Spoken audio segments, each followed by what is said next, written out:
Hello बच्चों, let's see the question. The question is a clock face has negative charge minus q, minus 2q, minus 3q and up to minus 12q.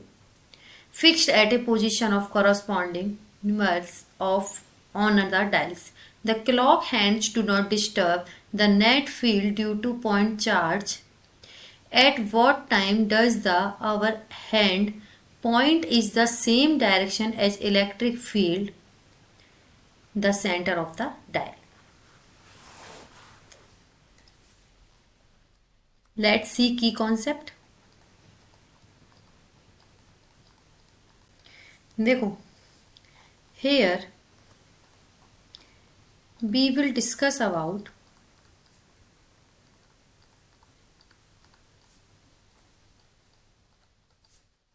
the electric field direction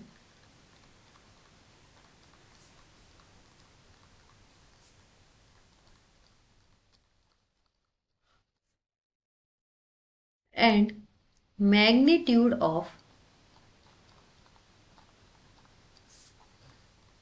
net electric field.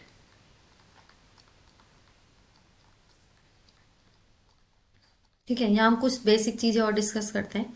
Now suppose ये हमारा negative charge है. ठीक है, so electric field जो होता है वो इस तरीके से होगा. इलेक्ट्रिक फील्ड, ठीक है, दूर की तरफ होता है. ये this is negative charge and this is positive charge. Positive charge की वजह से जो इलेक्ट्रिक फील्ड होता है वो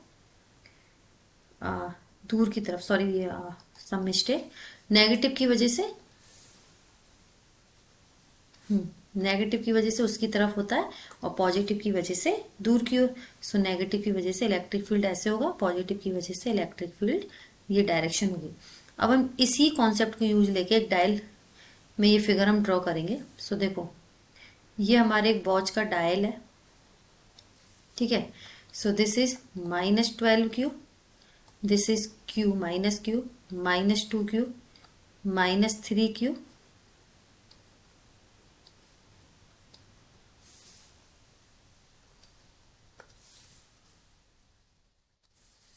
ठीक है, and this is -4q, this is -5q, this is -6q, -7q, -8q, -9q, -10q and -11q.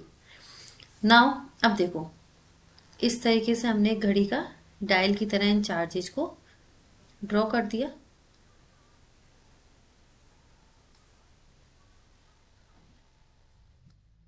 सो ये अगर हम देखें, 10 हमारा 4 से कनेक्ट होगा, ये हमारा इस तरीके से. सो नाउ अब देखें,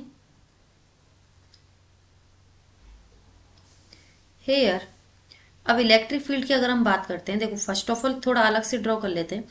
ये इस तरीके से होगा, -3q एंड -9q. तो किस तरीके से होगा? नेगेटिव की वजह से इस तरीके से होगा. और इन सब के बीच की डिस्टेंस क्या होगी? ये एक सर्कल है, तो मतलब सर्कुलर प्लेट है, तो इन सबके बीच की डिस्टेंस 12q से -6q, -q से -7q, सबके बीच की डिस्टेंस सेम होगी. So the distance between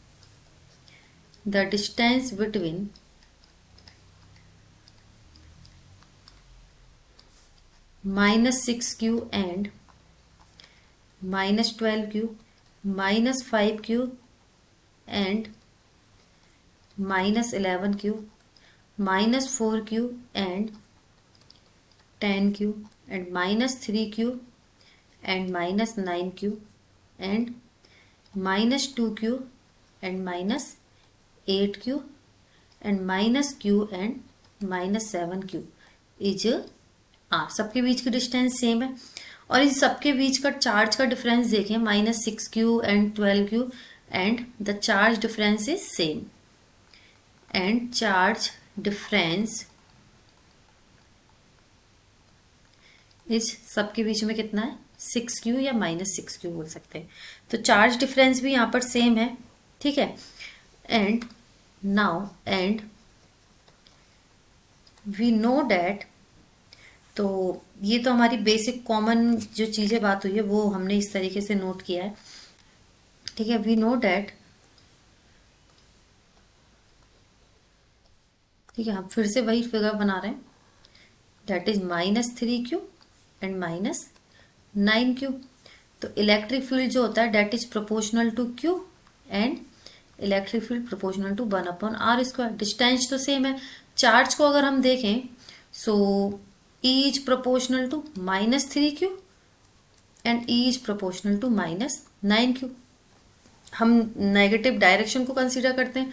so यहाँ हमने क्या कंसीडर किया था, 9 की वजह से इस तरीके से इनकी इलेक्ट्रिक फील्ड डायरेक्शन होगी। ठीक है, इलेक्ट्रिक फील्ड डायरेक्शन हमने ड्रॉ की हुई है, तो कौन सा बड़ा हो जाएगा, ये वाला बड़ा हो जाएगा 9q वाला। So E proportional to -9q is greater than E is proportional to -3q। So overall direction इस साइड निकलेगी। इसी प्रकार अगर हम देखें तो इसकी डायरेक्शन यहाँ निकलेगी।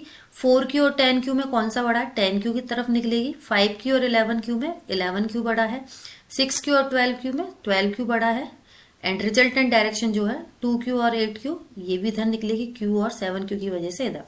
तो हम इस फिगर को अलग से ड्रॉ कर रहे हैं।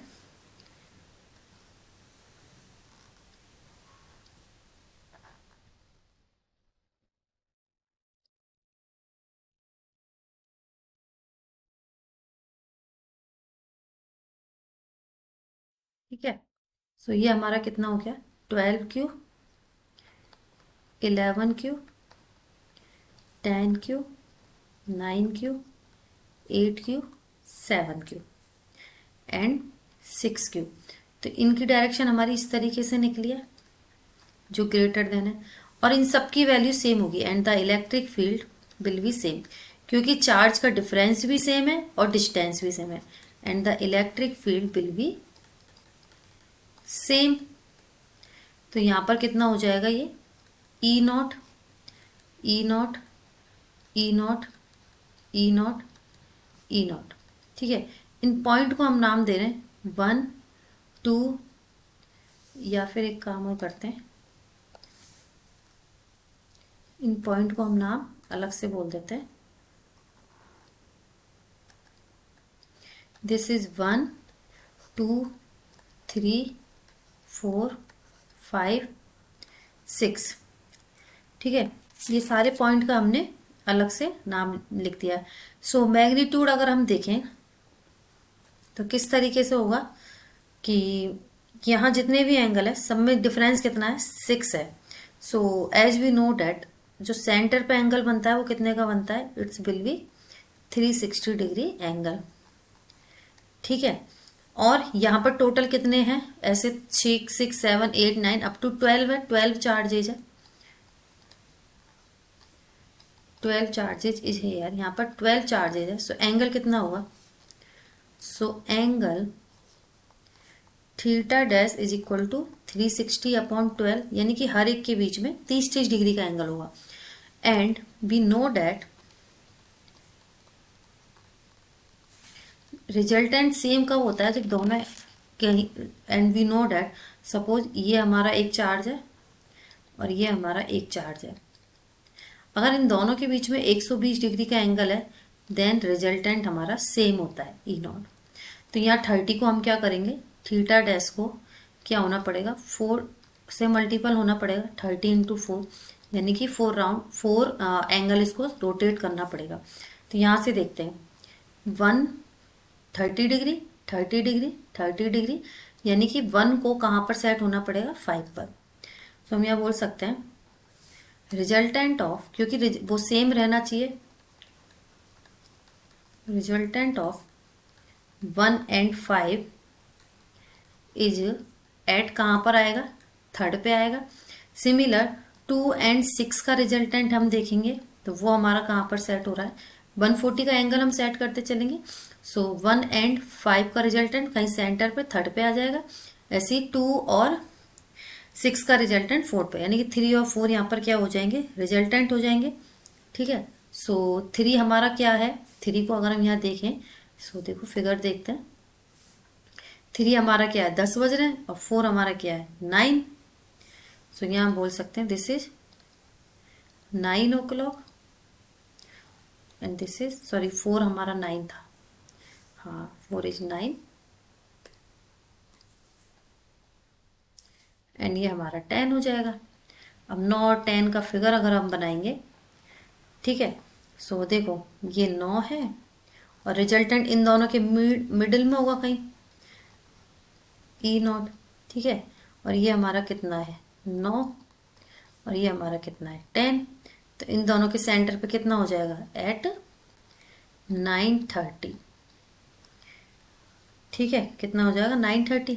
तो हमसे यही पूछा गया है at what time, that is 9:30 the hour hand point the same direction electric field at the centre of dial. So कितना होगा एट 9:30 आंसर होगा। Hope you understood it well, best of luck.